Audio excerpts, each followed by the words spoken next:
அருமையான தேவனுடைய பிள்ளைகளே, நம்முடைய உயிர்த்தெழுந்த ஆண்டவர்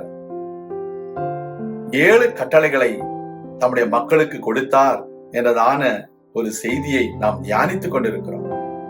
நிச்சயமாக அந்த கட்டளைகள் நாம் அனைவருக்கும் கொடுத்த கட்டளை தான். நமக்கு அது பிரயோஜனமான ஒரு கட்டளை தான். அதை நாம் அறிந்து செயல்பட போகிறோம். தொடர்ந்து செய்தியோடு நீங்கள் இணைந்திருங்க. முடிவிலே நான் உங்களுக்காக ஜெபிக்கிறேன். முதலாவதாக யோவான் 20ஆம் அதிகாரம் 17ஆம் வசனத்தை வாசிக்கும் பொழுது, இயேசு அவளை நோக்கி, என்னை தொடாதே, நான் இன்னும் என் பிதாவினிடத்திற்கு ஏறி போகவில்லை. நீ இதுதான் முக்கியமான பாயிண்ட். ஓகே, நீ என் சகோதரனிடத்திற்கு போய் நான் என் பிதாவினிடத்திற்கும் உங்கள் பிதாவினிடத்திற்கும் என் தேவனிடத்திற்கும் ஏறி போகிறேன் என்று அவர்களுக்கு சொல். ஹல்லேலூயா. வரலையா சொல்லுவோமா? முதலாவது நம்ம என்ன செய்ய வேண்டும்? மரியாளுக்கு ஆண்டவர் கொடுத்த கட்டளையை நாம் நிறைவேற்ற வேண்டும். என்ன சொல்லுகிறாரு? நம்முடைய ஆண்டவர் தேவனிடத்திற்கு பரமேறி செல்கிற ஆண்டவர். ஹல்லேலூயா. நம்முடைய ஆண்டவர் உலக பிரகாரமாக இங்கே எப்பொழுதும் சஞ்சரித்துக் கொண்டிராதபடிக்கு பரலோகத்தில் பிதாவின் வலது பார்சத்தில் வீற்றிருக்கும்படிக்கு அவர் பரலோகம் சென்றிருக்கிறார். இதை எல்லார்ட்டையும் சொல்லணும். இதை எல்லா சகோதரனும் சொல்ல. இதுதான் முதல் கட்டளைய. புரிஞ்சுதா? சொன்னது புரிஞ்சுதா?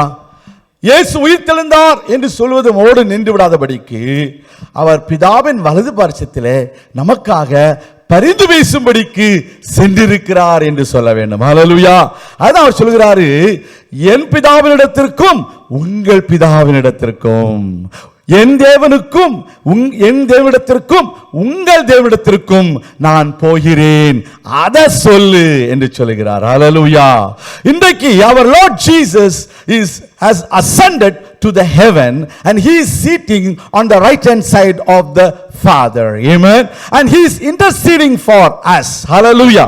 நாம் அப்போஸ்தலர் நடபடிகள் 7ஆம் அதிகாரத்தை திருப்பிக் கொள்வோமேயானால், ஸ்தேவானின் நாட்களிலே ஸ்தேவானுக்கு எதிராக மனிதர்கள் எழும்பின பொழுது ஸ்தேவான் மேல் அவர்கள் கல்லெறிய நிற்கிறார்கள். 54வது வசனம். இவைகளை அவர்கள் கேட்ட பொழுது மூர்க்கமடைந்து அவனை பார்த்து பல்லை கடித்தார்கள். அவன் பரிசுத்த ஆவியினால் நிறைந்தவனாய் வானத்தை அண்ணாந்து பார்த்து தேவனுடைய மகிமையையும் தேவனுடைய வலது பார்சத்திலே இயேசுவானவர் நிற்கிறதையும் கண்டான். கரங்கத்தட்டி வரலையா சொல்லுவோமா? நம்முடைய ஆண்டவராகிய இயேசு கிறிஸ்து பிதாவின் வலது பார்சத்தில் இப்பொழுது நமக்காக நிற்கிறார், நமக்காக பரிந்து பேசுகிறார். கர்த்தருடைய வார்த்தை சொல்கிறது, நீதிமான்களுக்கு வரும் துன்பம் அநேகமாயிருக்கும், அவைகள் எல்லாவற்றிலும் கர்த்தர் நின்று அவனை விடுவிப்பார். விசுவாசிகளா சொல்லுங்க. கர்த்தர் உங்களுக்காக நிற்கிறவர். உங்களுக்காக தன்னுடைய அலுவல்களை அவர் ஒதுக்கி வைத்துவிட்டு நிற்கிற தேவன். பர்திமேயு என்ற குருடன் ஆண்டவராகிய இயேசு கிறிஸ்துவை கூப்பிட்ட பொழுது எல்லாரும் சத்தமிடாதே என்று அவனை அதட்டினார்கள். அந்த வேளையில் இயேசு கிறிஸ்து நின்று அவனை இங்கே அழைத்து வாருங்கள் என்று சொன்னார். ஹல்லேலூயா. இந்த நாளிலும் தேவனாகிய பிதாவின் வலது பார்சத்திலே நமக்காக அவர் பரிந்து பேசும்படிக்கு அவர் பரலோகம் சென்றிருக்கிறார். இதை நாம் எல்லா சகோதரர்களுக்கும் சொல்லும்படிக்கு மரியாளிடத்தில் ஆண்டவர் சொன்னார். இன்னைக்கு மரியாதை சொன்னதை நாம் அதை ஏற்றுக்கொள்ள வேண்டும். நாமும் கர்த்தருடைய பிள்ளைகளே இந்த பரம் ஏறிய விஷயத்தை நாம சொல்லணும். விசுவாசிக்கிறோம் இல்லையா? சொல்லுங்க. ஹல்லேலூயா. நம்முடைய ஆண்டவராகிய இயேசு கிறிஸ்து நமக்காக பரமேறி பிதாவின் வலது பார்சத்திலே அவர் நமக்காக பரிந்து பேசிக் கொண்டிருக்கிறார். முதலாவதாக. இரண்டாவது, ஆண்டவர் சொல்லுகிற ஒரு காரியம் மத்தேயு சுவிசேஷம் 28ஆம் அதிகாரம் 10வது வசனத்திலே, என் சகோதரர் கலிலேயாவுக்கு போகும்படி அவர்களுக்கு சொல்லுங்கள், அங்கே அவர்கள் என்னை காண்பார்கள் என்றார். இந்த இடத்துல பார்த்தீங்கன்னா தொடர்ந்து நம்ம வாசிக்கும் பொழுது 28ஆம் அதிகாரம் வாசிக்கும் பொழுது சீஷர்கள் ஆண்டவர் சொன்னபடியே கலிலேயாவில் உள்ள எங்க வந்தாங்க? ஒரு மலைக்கு வந்தாங்க. கலிலேயா பட்டணத்திற்கு போகல. எங்க போனாங்க? மலைக்கு போனாங்க. மலையில ஆண்டவரை அவர்கள் கண்டார்கள். ஆனா அவர்கள் மலைக்கு போகவும் அங்கே ஆண்டவரை காணவும் இவர்களுக்கு சொன்னது யாரு? யாரு? இந்த பெண்கள் தான். இந்த பெண்கள். கர்த்தருக்கு ஸ்தோத்திரம். வாசிப்போம் 28வது அதிகாரத்தை வாசிப்போம். மத்தேயு எழுதின சுவிசேஷம் 28வது அதிகாரத்தில் நான் ஏற்கனவே வாசித்த பகுதி தான் 10வது வசனம் சொல்கிறது. அப்பொழுது இயேசு அவர்களை நோக்கி, பயப்படாதிருங்கள், நீங்கள் போய் என் சகோதரர் கல்யாணம் போக முடியும் அவங்களுக்கு சொல்லுங்க. அப்ப இயேசு ஸ்திரீகளிடத்தில் சொல்லுகிறார், நீங்க அங்க போய் சகோதரத்தில் போய் சொல்லுங்க கலிலியாவுக்கு வரும்படி. இன்றைக்கு நீங்களும் நானும் கலிலியாவில் இருக்கிற மலைக்கு அநேக சகோதரர்களை போகும்படிக்கு சொல்லணும். எத்தனை பேர் போவீங்க சொல்லுவீங்க? சகோதரர்களை எங்க போய் சொல்லுவீங்க? எந்த மலைக்கு போகணும்? கலிலியாவில் உள்ள மலை. அந்த மலையில என்ன நடக்குது பாருங்க. கர்த்தருக்கு ஸ்தோத்திரம். 16வது வசனம், அதே 28ஆம் அதிகாரம் 11 சீஷர்களும் கலிலியாவிலே இயேசு தங்களுக்கு குறித்திருந்த மலைக்கு போனார்கள். இன்றைக்கு நீங்களும் நானும் நம்முடைய சகோதரர்களை எங்க போய் சொல்லணும்?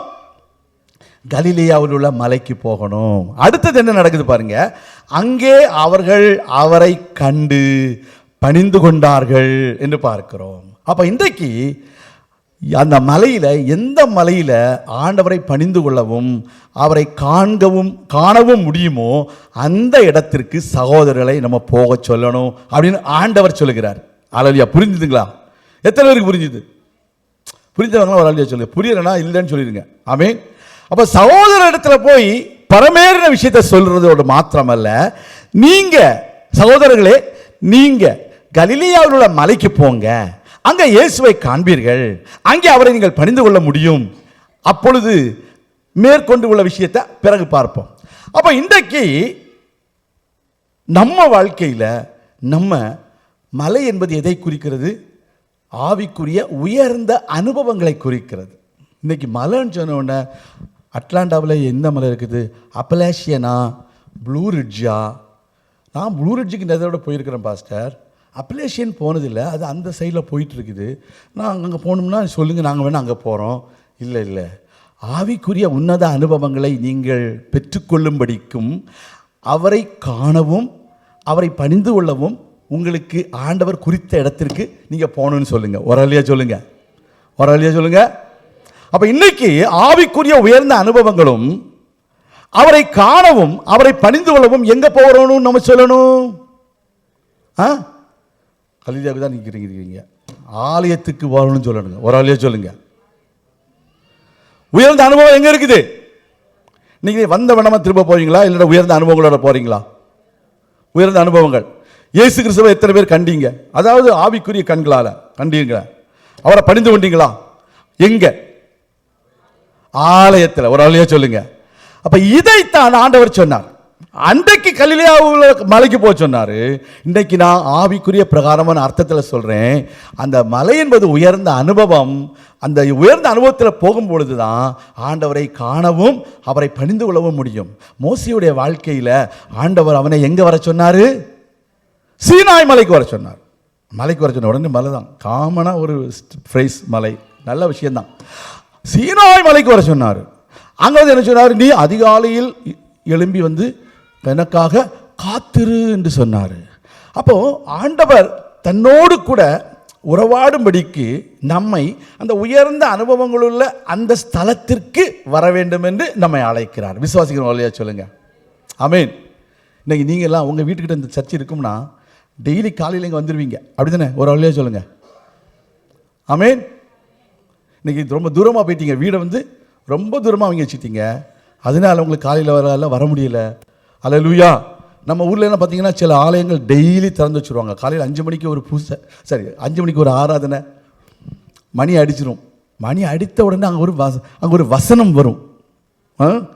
அதிகாலையில் என்னை தேடுகிறவன் கண்டடைவான். ஆனால் இங்கே என்ன செய்கிறது பாஸ்டர்? காலையில் திறந்து வச்சிடுறீங்களா அப்படின்னு சொல்லி நாங்கள் நைட்டு வந்து தங்கிடலாம், வசதி தான் இங்கே இருக்குது, பின்னால் வீடு இருக்கும்போது தங்க முடியாதா? தோத்துறோம். அப்போ பாருங்க, அப்படிப்பட்ட உயர்ந்த அனுபவங்களுக்குள்ளே நம்ம சகோதரர்களை நம்ம நடத்த வேண்டும். வரலையே சொல்லுங்க. சகோதரத்தில் சொல்லணும்னா என்ன அர்த்தம்? அவங்களை என்ன நடத்தணும்? அந்த உயர்ந்த அனுபவங்களுக்கும் இயேசுவை காண வேண்டும், அவரை பணிந்து கொள்ள வேண்டும் என்றதான அனுபவத்திற்கும் நம்ம அவங்கள நடத்தும்படிக்கு இயேசு சொல்லுகிறார். இயேசு கட்டளையிட்டார். இந்த செய்தி எத்தனை பேர் கேட்டிருக்கீங்க இதுக்கு முன்னாடி? கேட்டவங்க சிரிக்கிறீங்க. அப்படியே கேட்டிருக்க மாட்டீங்க. அதான் வேணும். நான் அப்படி தானே ஜெபம் பண்ணி தானே மெசேஜ் எடுக்கிறது. அப்புறம் எதுக்கு 4 மணி வரைக்கும் முடிச்சிருக்கணும்? ஒரு அல்லையா சொல்லுங்க. அல்லேலூயா. அப்போ இந்த இடத்துல பாருங்க, அந்த உயர்ந்த அனுபவம் தான் இன்னைக்கு நம்ம முக்கியம். இயேசு உயிர்த்தெழுந்தது உண்மைதான். நான் உயர்ந்த அனுபவம் நமக்கு இருக்கா? அவரை நம்ம தரிசித்து இருக்கிறோமா? அவரை நம்ம பணிந்து கொள்கிறோமா? கர்த்தர் சோதரம். இது நம்ம மாத்திரம் இல்லை, பிறருக்கு நாம் சொல்லும்படிக்கு.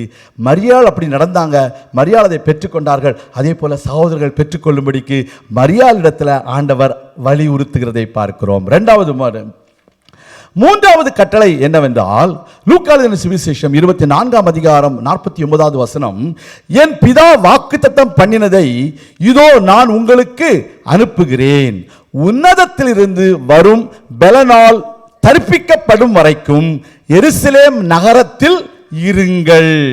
எப்படி? until you receive the promise of my father upon you, tarry in the city of Jerusalem. Hallelujah. அப்படின்னா என்ன அர்த்தம்? சீஷருடைய தலைமையகம் என்று சொல்லப்படுகிற மாதிரி ஒரு முதன்மையான ஒரு இடம் எருசலேம் பட்டணம். இந்த சீஷரிடத்துல நீங்கள் யாரும் கிளம்பி ஊரெல்லாம் போய் சுவிசேஷத்தை அறிவிங்கன்னு சொல்லதுக்கு முன்னாடி ஆண்டவர் சொல்கிறாரு, உன்னதத்தின் பலத்தினாலே நீங்கள் நிரப்பப்படும் வரைக்கும் எங்க இருக்கணுமா? எருசலேமில் இருக்கணும். அதாவது எருசலேம் என்றால் இன்னைக்கு எங்க இருக்குது நமக்கு? ஆலயம். எருசலேம் நம்முடைய தேவன் தங்குகிற வாசம் பண்ணுகிற ஆலயம். நாம் எந்த இடத்துல பிறந்தோமோ, அதாவது ஆவிக்குரிய விதத்தில் பிறந்தோமோ, எந்த இடத்துல நம்ம வளருகிறோமோ அதுதான் நமக்கு எருசலேம். ஆண்டவர் சொல்கிறாரு, நான் உனக்கு கொடுக்கிற பரிசுத்த ஆவியை பெற்றுக்கொள்ளும் வரைக்கும், பெற்றுக்கொள்ளாத வரைக்கும் நீ வெளியில போகாத. பெற்றுக்கொள்ளும் வரைக்கும் எங்க இருக்கணும்? ஆலயத்தில் இருக்க வேண்டும், எருசலேமில் இருக்கணும். அரலியா இயேசு என்ன சொல்றாரு? இன்னைக்கு என்ன சொல்ற? ரட்சிக்கப்பட்ட உடனடியாக நம்ம என்ன செய்கிறோம்? பைபிள் எடுத்துட்டு புறப்பட்டு போயிடுறோம். ஆனால் ஆண்டவர் சொல்கிறாரு, நீ உன்னதத்தின் பலத்தினால் நிரப்பப்படும் வரைக்கும், தரிப்பிக்கப்படும் வரைக்கும் எங்க இருக்கணுமா? எருசலேம் நகரத்தில் இருக்கணும். இதே சமயம் ஆண்டவர் சில இடங்களில் சொல்லியிருக்காரு, நீ போ அப்படின்னு சொல்லியிருக்காரு தெரியுமா? அவர் உயிர்த்தெழுதலுக்கு முந்தி சொன்னார். மார்க் எழுதின சுவிசேஷம் 5ஆம் அதிகாரத்தை பார்க்கும் பொழுது, நான் ரட்சிக்கப்படுவதில் என்ன சொன்னார் ஆண்டவர்? ஆமேன், ஸ்தோத்திரம். அதில் வாசிக்கும் பொழுது 5ஆம் அதிகாரத்தில் 18வது வசனம், அப்பொழுது அப்படியே அவர் படவில் ஏறுகிற பொழுது பிசாசு பிடித்திருந்தவன் அவரோட கூட இருக்கும்படி தனக்கு உத்தரவு கொடுக்க அவரை வேண்டிக் கொண்டான். அவன் சொல்றான், ஆண்டவரே, என்ன பிசாசு பிடிந்து விடுவித்தீங்க, நான் உங்க கூடயே இருக்கிறேன், நீங்க உங்க கூட இருக்கும்படிக்கு எனக்கு உத்தரவு கொடுங்க, பெர்மிஷன் கொடுங்க அப்படின்னு கேட்கிறான். அப்ப ஆண்டவர் சொல்கிறாரு, இயேசு அவனுக்கு உத்தரவு கொடாமல். இது எப்ப நடந்தது? Before the resurrection. அப்போ உன் இனத்தாரிடத்தில் உன் வீட்டாருக்கு போய் கர்த்தர் உனக்கு இறங்கி உனக்கு செய்தவைகள் எல்லாம் அவர்களுக்கு அறிவி. யாருக்கு சொல்ல சொன்னாரு? வீட்டில் உள்ளவங்களுக்கு போய் சொல்லப்பான்னு சொன்னார். அவர் எங்கேயா போய் ஊரெல்லாம் சொல்லுன்னு சொன்னாரா? இல்லை. முதலாவது யாருக்கு? உன் இனத்தாரிடத்தில் உன் வீட்டிற்கு போய் கர்த்தர் உனக்கு இறங்கி செய்தவைகள் எல்லாம் அவர்களுக்கு அறிவி, வீட்டாருக்கு அறிவின்னு சொன்னார் ஒழிய அது வரைக்கும் அவர் வெளியில போன்னு சொல்லல. 24ஆம் அதிகாரம் லூக்கா எழுதின சுவிசேஷம் 24:49 வாசிக்கும் பொழுது சொல்கிறார், நீங்களோ உன்னதத்திலிருந்து வரும் பலனால் தரிப்பிக்கப்படும் வரைக்கும் எருசலேம் நகரத்தில் இருங்கள். ஆமீன். நீங்க சாப்பிட்ட உணவுக்கு, சாப்பிட்ட வீட்டுக்கு உண்மையா இருங்க அப்படி சொல்றார். அல்லேலூயா. கர்த்தர், அதுதான் சிம்பிள். அப்போ அது வரைக்கும் நீங்க பரிசுத்த ஆவியை பெறாத வரைக்கும் நீங்க அங்க அந்த வீட்டை விட்டு போகாதீங்க. பரிசுத்த ஆவியோட வல்லமையினால் நிரப்பப்பட வேண்டும். பரிசுத்த ஆவியுடைய கட்டளையை பெற்றுக்கொள்ள வேண்டும். பரிசுத்த ஆவியினுடைய வழிநடத்துதலை அறிந்து கொள்ள வேண்டும். அதற்கு பின்புதான் என்ன செய்யணும்? இந்த எருசலேமை விட்டு போகணும். அது அடுத்த பாயிண்ட்டுக்கு வரேன் பாருங்க. அடுத்ததாக, ஏன் அதனால 53வது வசனம் வாசிக்கிறோம். இதே லூக்கா 24:53 ஆண்டவர் அந்த வசனம் சொல்லுது, நாடோறும் தேவாலயத்தில் தேவனை புகழ்ந்து துதித்துக் கொண்டிருந்தார்கள். ஹல்லேலூயா. வெளியில் போய் யார்கிட்டையும் இந்த உயிர்த்தெழுதலை பற்றி சொல்லலை. ஆனால் என்ன செய்தாங்க? தேவாலயத்தில் தேவனை புகழ்ந்து துதித்துக் கொண்டிருந்தார்கள். அப்போ தேவாலயம் தானே அவங்களுடைய ஆலயம், அவங்களுடைய எருசலேம். ஹல்லேலூயா, ஸ்தோத்திரம். பாசுங்க, ஸ்தோத்திரம். அப்போ இதுதான் உண்மையான விஷயம். அதோடு மாத்திரமல்ல, ஸ்தோத்திரம், அப்போஸ்தலர் நடபடிகள் 1ஆம் அதிகாரம் 5வது வசனத்திலையும் ஆண்டவர் சொல்லும் பொழுது, நீங்கள் இந்த பரிசுத்த ஆவியை பெற்றுக்கொள்ளும் வரைக்கும் காத்திருங்கள் என்று சொல்கிறதை பார்க்கிறோம். ஆக்ட்ஸ் ஆஃப் அப்போஸ்தலர்ஸ் chapter 1 verse 5. நீங்கள் எருசலேமை விட்டு போகாமல் என்னிடத்தில் கேள்விப்பட்ட பிதாவின் வாக்குத்தத்தம் நிறைவேற காத்திருங்கள் என்று கட்டளையிட்டார். அப்ப இதுதான் கட்டளை. ஆண்டவருடைய கட்டளை என்ன? முதலாவது கட்டளை என்ன? முதலாவது கட்டளை என்ன? மறந்துட்டோம். ஆமென். முதலாவது கட்டளை என்னது? மோய் சகோதரரிடத்துல போய் சொல்லுங்க அப்படின்னு சொல்றாரு. நான் பரலோகத்துக்கு போகிறேன், பரலோகத்துக்கு போறத சகோதரருக்கு சொல்லுங்க. ரெண்டாவது, ஆமென், என்ன சொல்லுகிறார் ஆண்டவர்? உன்னதத்தின் பலத்தை நீங்கள் அந்த உயர்ந்த அனுபவங்களை பெற்றுக்கொள்ள நீங்கள் அவரை காண அந்த அனுபவத்தை தேடுங்க, ஆண்டவர் சொல்லிற இடத்துக்கு போங்க. ரெண்டாவது, ஓகே, அதுதான் 28ஆம் அதிகாரம் 10வது வசனம். கர்த்தருக்கு ஸ்தோத்திரம். மூன்றாவது, பிதா வாக்குத்தத்தம் பண்ணினதை பெற்றுக்கொள்ளும் வரைக்கும் எருசலேமிலே தரித்திருக்க வேண்டும். கர்த்தருக்கு ஸ்தோத்திரம், அல்லது காத்திருக்க வேண்டும். 3. நான்காவது, ஆண்டவர் சொல்கிறாரு, காத்திருக்கீங்க, பரிசுத்த ஆவி உங்களுக்கு கிடைக்குது. பரிசுத்த ஆவி கிடைச்ச பிறகு நம்ம என்ன செய்யணும்? சாட்சிகளாக இருக்க வேண்டும். ஆமென். அப்போஸ்தலர் நடபடிகள் 1ஆம் அதிகாரம் 8வது வசனம் நமக்கு எல்லாம் தெரிந்த வசனம். பரிசுத்த ஆவி உங்களிடத்தில் வரும் பொழுது அவங்க காத்திருக்கிறாங்க, பரிசுத்த ஆவி அவங்களுக்கு கிடைக்குது. பரிசுத்த ஆவி வந்து, நீங்கள் பலனடைந்து எருசலேமிலும் யூதேயா முழுவதிலும் சமாரியாவிலும் பூமியின் கடைசி பரியந்தமும் எனக்கு சாட்சிகளாக இருப்பீர்கள் என்றார். அது எப்ப நடக்குது? பரிசுத்த ஆவியை பெற்ற பிறகு. காத்திருந்தார்கள், உன்னதத்தின் பலனால் தரிப்பிக்கப்பட்டார்கள். அதற்கு பின்பு இவர்கள் என்ன செய்கிறாங்க? இப்ப என்ன செய்கிறாங்க? உன்னதத்தின் பலனால் அதாவது பரிசுத்த ஆவியை பெற்ற பின்பு உலகம் எங்கும் சாட்சியா போறாங்க. விசுவாசிகள் வழியா சொல்லுங்க. இல்லைன்னு சொன்னா, இந்த பரிசுத்த ஆவி உங்களுக்கு இல்லாம நீங்க எங்கேயா போனீங்கன்னா வேற ஆவிகள் உங்களை அடிக்கும், சந்தேகமே கிடையாது. இன்னைக்கு கண்கூடாக நம்ம பார்க்கிறோம், யார் யார் பரிசுத்தாவின் வல்லமை இல்லாமல், பரிசுத்தாவின் அபிஷேகம் இல்லாமல், பரிசுத்தாவினுடைய நடத்துதல் இல்லாமல் ஊழித்து போகிறாங்களோ அவங்கெல்லாம் பின்மாற்றத்தில் போயிடுறாங்க. இல்லாட்டி அவங்க வேற ஏதோ ஒரு விதத்தில் அவங்க வாழ்க்கை மோசமாக போயிடுது. கர்த்தருக்கு ஸ்தோத்திரம். அதனால் பரிசுத்தாவியை பெற வேண்டும் என்பது மிகவும் அவசியம். அதனால தான் நாம் வாசிக்கும் பொழுது பேதுரு ஒரு ஸ்திரீ இடத்துல அந்த மனுஷனை நான் அறியேன் என்று சபிக்கவும் சத்தியமும் பண்ணினான். அதே பேதுரு அப்போஸ்தலர் நடபடிகளில் பார்க்கும் பொழுது பரிசுத்த ஆவியை பெற்ற பின்பு அவன் எவ்வளவு வைராக்கியமான சாட்சியா நிற்கிறான் பார்த்தீங்களா? அப்போ பரிசுத்த ஆவியை பெற்றுக் கொள்வதற்கு முன்பு எப்படி இருந்தான் ஒரு மனிதன், பெற்ற பின்பு எப்படி இருக்கான் என்பதை நம்ம பார்க்கிறோம். அப்போ அப்போஸ்தலர் நடபடிகள் 4ஆம் அதிகாரம் 33வது வசனத்தை வாசிக்கும் பொழுது இயேசுவின் உயிர்த்தெழுதலை குறித்து மிகுந்த பலமாய் சாட்சி கொடுத்தார்கள். அல்லேலூயா. இப்போ ஆக்ட்ஸ் ஆஃப் அப்போஸ்தலர்ஸ் 4:33 என்ன சொல்லுது? அவரை உயிர்த்தெழுதலை குறித்து மிகுந்த பலமாய் சாட்சி கொடுத்தார், வாதிட்டார்கள் என்று சொல்ல முடியும். அவர்கள் எல்லார் மேலும் பூரண கிருபை உண்டாயிற்று. They received the fullness of grace in their life. fullness of grace நம்ம தப்பு இருந்தால் ஆண்டவர் நம்மளை சரிப்படுத்தி நம்மளை எல்லாவற்றிலும் நம்மோடு கூட இருப்பார். Great grace was upon them all. அப்போ பரிசுத்த ஆவியை பெற்ற பிறகு நம்முடைய வாழ்க்கையே வித்தியாசமாக ஆயிடும். கர்த்தருக்கு ஸ்தோத்திரம். அப்போஸ்தலர் நடபடிகள் 17-18 வாசிக்கும் பொழுதும் அங்கே பவுலை குறித்து வாசிக்கிறோம். அந்த பவுல் அங்கே பிரசங்கம் பண்ணும் பொழுது நமக்கு எல்லாம் தெரியும், அத்தேனை பட்டணத்தில் பவுல் வந்த பொழுது அங்கே என்ன நடந்தது என்று சொல்லி 17வது வசனம் பாருங்க. 16வது வசனம் அத்தேனை பட்டணம், 16th chapter, ஏத்தென்ஸ். 17 வாசிக்கும் பொழுது அவன் யூதரோடு ஜெப ஆலயத்தில் யூதரோடும் பக்தி உள்ளவர்களோடும் சந்தை வெளியில் எதிர்ப்பட்டவர்களோடும் தினம்தோறும் சம்பாஷணை பண்ணினான் என்று பார்க்கிறோம். 18வது வசனத்தில் வாசிக்கும் பொழுது சிலர் இவன் அந்நிய தேவதைகளை அறிவிக்கிறவனாக காண்கிறேன் என்றார்கள். அவன் இயேசுவையும் உயிர்த்தெழுதலையும் அவர்களுக்கு பிரசங்கித்தபடியினால். ஆமென். அவன் பிரசங்கித்தது என்னது? அவன் சாட்சி சொன்னது என்னது? இயேசு கிறிஸ்துவின் உயிர்த்தெழுதல். அப்ப 4வது பாயிண்ட் என்னது? நாம் சாட்சிகளாக இருக்க வேண்டும். ஆமீன். ஐந்தாவது என்ன தெரியுமா? ஆண்டவருடைய வார்த்தை சொல்றது, ஆட்டுக்குட்டிகளை மேய்ப்பாயாக. சாட்சியா இருந்தா மாத்திரம் போதாது, ஆட்டுக்குட்டிகளை மேய்க்கணும். ஆட்டுக்குட்டிகளை மேய்க்கிறது ரொம்ப ஈஸியா கடினமா? கடினம். ஆமா, ஆட்டுக்குட்டிகளை மேய்க்கணும். நம்ம சபையில கூட பெரிய ஆடுகள் இருக்கிறாங்க, சின்ன ஆட்டுக்குட்டிகளும் இருக்கிறாங்க. அல்லேலூயா. ஆவிக்குரிய வாழ்க்கையிலையும் சின்ன ஆட்டுக்குட்டிகள் இருக்காங்க. ஆண்டவர் பெரிய ஆட்டுக்குட்டிகள், பெரிய ஆடுகளையும் தந்திருக்காரு. கர்த்தருக்கு ஸ்தோத்திரம். முதலாவது சொன்னாரு, முதல்ல ஆட்டுக்குட்டிகளை மேய்ப்பா அப்படின்னு சொன்னாரு.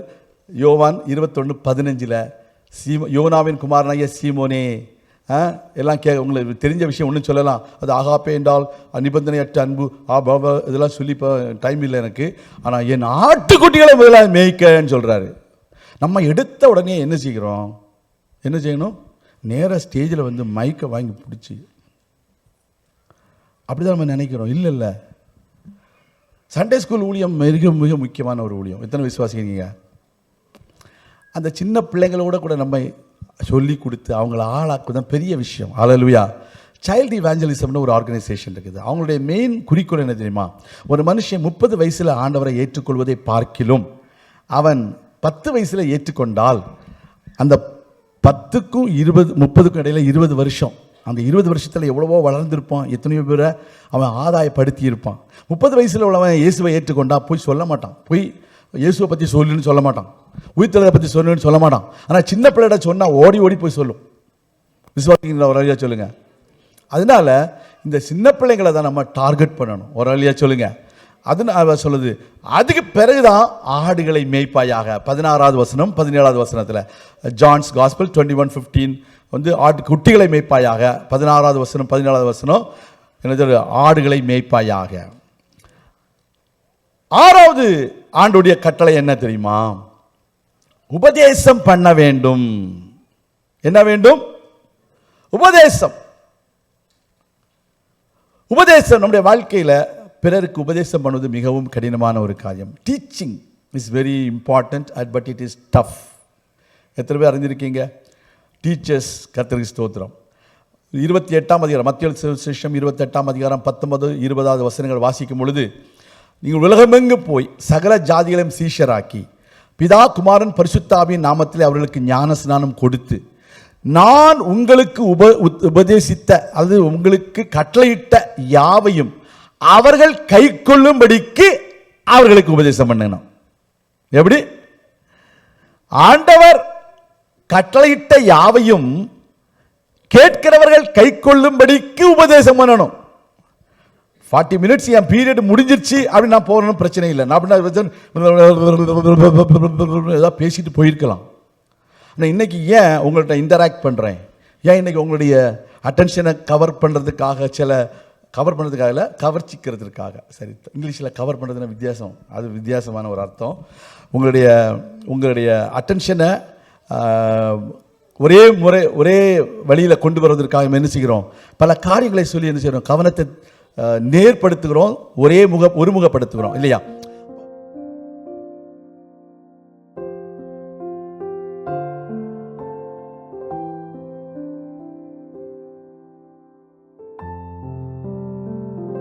அருமையான தேவனுடைய பிள்ளைகளே, தேவனுடைய வார்த்தையை கேட்டீர்கள். நிச்சயமாக உங்களுக்கு பிரயோஜனமாக இருந்திருக்கும் என்று கர்த்தருக்குள் நம்புகிறேன். நாம் பரிசுத்த ஆவியானவரை பெற்று அவருக்காக பூமியின் கடைசி பரியந்தம் சாட்சிகளாக இருக்க கர்த்தர் தாமே நமக்கு உதவி செய்வாராக.